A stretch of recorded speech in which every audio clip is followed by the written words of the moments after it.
s kojim se čujem svaki dan i koji sam morala cijelo vrijeme lagat, to jest ne spominjat ništa.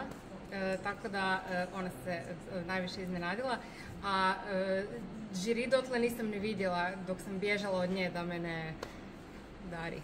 Pjevanje sam vježbala većinom u autu, tako da ako ste me vidjeli na semaforu izgledalo je kao da urličem na vas na španjolskom, ne, to je samo bila priprema za pozornicu, tako da. I malo sam se derala po stanu, ali samo malo. Žao mi je što sam ispala jer sam imala u pripremi još super stvari, ali s druge strane bolje se osjećam kad nemam krila.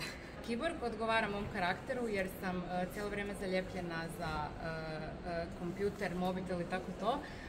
Tako da, mislim da odgovara i super mi je bilo što mogu plesat tak, jer bi mi se ostalo bilo jako neugodno. Neću još otkriti koja maska je moj favorit, samo ću reći da je moj favorit odličan.